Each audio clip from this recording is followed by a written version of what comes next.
Hello guys, welcome back to another study video. तो आज हम लोग पढ़ने जा रहे हैं इंडस्ट्रियल रिवॉल्यूशन के बारे में।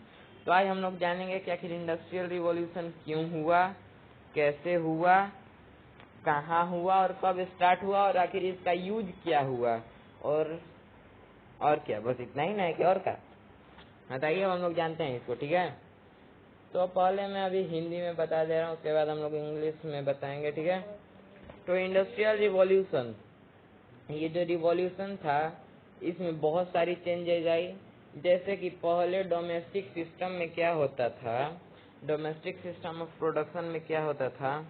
अरे मैं तुमको पहले इधर कर दे रहा। हाँ, तो डोमेस्टिक सिस्टम में क्या होता था कि जो आर्टिसंस होते थे, मतलब क्या, जो बनाते थे, जो गुड्स बनाते थे, वो मर्चेंट से रॉ मटेरियल्स लेते थे और उसको अपने घर पे ले जाके बढ़िया से एकदम अपने हाथ से बनाते थे। ठीक है, अपने हाथ से बनाते थे, नहीं तो कुछ सस्ता टिकाऊ टूल्स मीन्स व्हाट, सस्ता टिकाऊ औजार का यूज करते थे, जिससे कि वो अपना गुड्स को फिनिश कर सके और फिर उसको ले जाके फिर से मर्चेंट को बेच देते थे, जिसके कारण कि वहाँ पे बहुत मार्केट में पूर्ति नहीं हो पाता था। ये इतना स्लो होता था कि मार्केट में इसका नीड्स पूरा नहीं हो पाता था।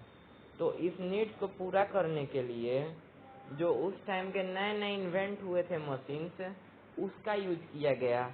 जो बड़े बड़े अमीर लोग थे वो लोग अपना अपना फैक्ट्री बैठाए, जैसे कि इंडिया में कौन फैक्ट्री बैठाया था स्टील का। ठीक है, टाटा, जे आर डी टाटा बनाए थे सबसे पहला स्टील। ठीक है, तो पहले हम लोग जानते हैं कि आखिर ये कहाँ कब और क्यों स्टार्ट हुआ था। तो ये इंडस्ट्रियल रिवॉल्यूशन स्टार्ट हुआ था इंग्लैंड में। कब हुआ था, रुकिए लिखने दीजिए तब ना। हाँ, कहाँ स्टार्ट हुआ था, ENGLAND,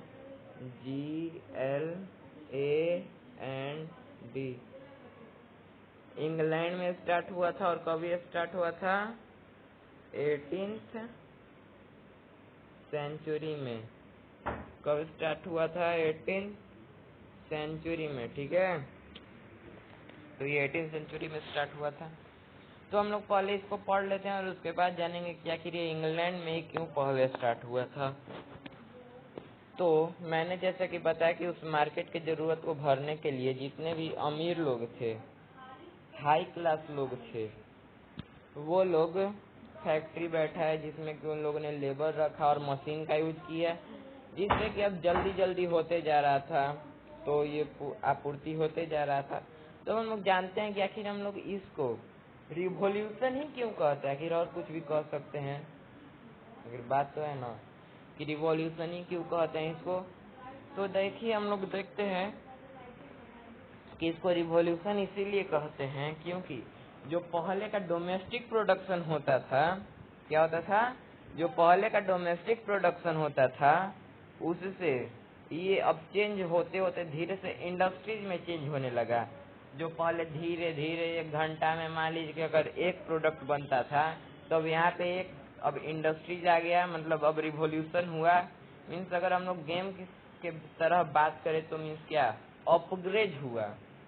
हम लोग कहते हैं ना अपग्रेड, किसको अपग्रेड कर दो या फिर न्यू मॉडल ऐसे करके कहते हैं ना, वैसे ही ये domestic system of production upgrade किया गया, जिससे कि अब हम लोग, जैसे कि पहले अगर हम लोग 1 घंटा में एक गुड बनाते थे, तो वहाँ इंडस्ट्रीज के वजह से, फैक्ट्री के वजह से अब हम लोग 1 घंटा में 10 गुड बनाने लगे। ठीक है, तो इसीलिए ये रिवॉल्यूशन कहा जाता है। ठीक है, कि ये पहले से अब जो चेंजिंग हुआ डोमेस्टिक प्रोडक्शन में, जो चेंज हुआ और इस चेंज के वजह से इसको क्या कहते हैं, रिवॉल्यूशन। तो हम लोग जानेंगे कि आखिर ये इंग्लैंड में ही क्यों स्टार्ट हुआ। इंडिया में भी स्टार्ट होता था, वैसे इंडिया तो इंग्लैंड के कब्जे में था, बात है ना। ठीक है, तो अमेरिका में भी हो सकता था, फ्रांस में भी हो सकता था, उधर हुआ ही नहीं, इंग्लैंड में कहीं से पहले स्टार्ट हो गया कि सोचने वाली बात है। तो आइए हम लोग जानते हैं या फिर इंग्लैंड में क्यों स्टार्ट हुआ।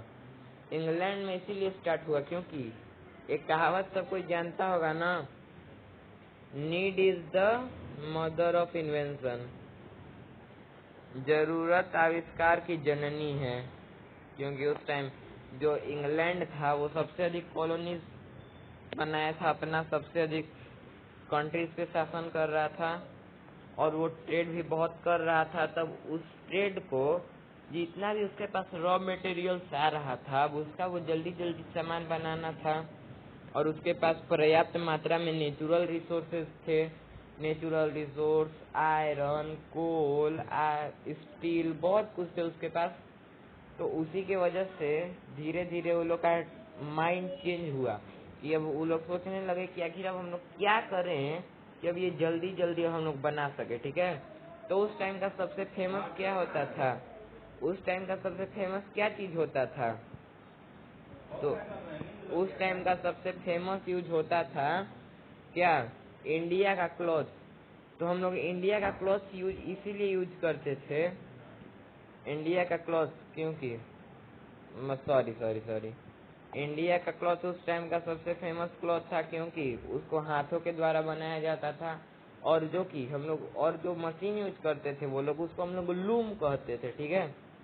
तो अब अंग्रेज आए, इंडिया से रॉ मटेरियल अपने पास ले गए, बनाए, तो वो लोग धीरे धीरे इलेक्ट्रिक लूम का इन्वेंशन किए। किसका इन्वेंशन किए, रुक जाइए मैं लिख ही देता हूँ, इलेक्ट्रिक लूम,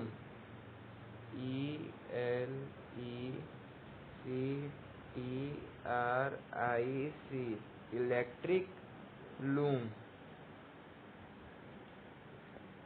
जिससे कि कपड़े बनाना और आसान हो गया, कपड़े बनाना वो लोग को और आसान हो गया, ठीक है। तो फिर वहाँ जो पहले हम लोग के यहाँ सेल्फडॉम चलता था, क्या चलता था, सेल्फडॉम,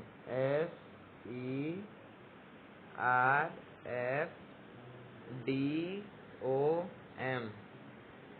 ये जो सेल्फडॉम है इसका मतलब होता है क्या, दास प्रथा।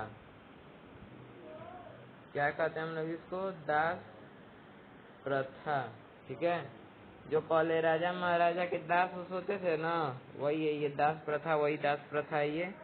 तो इसको खत्म करवा दिया अंग्रेजों ने, जिससे कि जितने लोग थे, अब भैया अब भाई देखो, अब वो लोग को अपना घर परिवार चलाने के लिए पैसा तो चाहिए ही। तो उस पैसे के लिए वो लोग शहर के तरफ आने लगे, किसके लिए, काम करने के लिए, जिससे कि पैसा आएगा, पैसा से अपना घर परिवार चलाएंगे। तो ये अंग्रेजों के लिए और भी अच्छा हो गया, जिसके वजह से कि अंग्रेज, कौन, अंग्रेज उन लोग को अपने फैक्ट्री में बुलाए, उन लोग से काम करवाए और वो लोग प्रॉफिट में होने लगे, ठीक है। तो इसीलिए इंग्लैंड में ये पहले स्टार्ट हुआ था। तो हाँ गाइस, अब बस इतना ही। अब हम लोग मिलते हैं अब अगले नए इंटरेस्टिंग वीडियोस में, ठीक है। तो प्लीज यार मेरे चैनल को सब्सक्राइब लाइक जरूर कर दीजिएगा और अपने दोस्तों के पास शेयर जरूर करिएगा। तो ठीक है, हम लोग मिलते हैं अब अगले वीडियोस में। तो जय हिंद, जय भारत।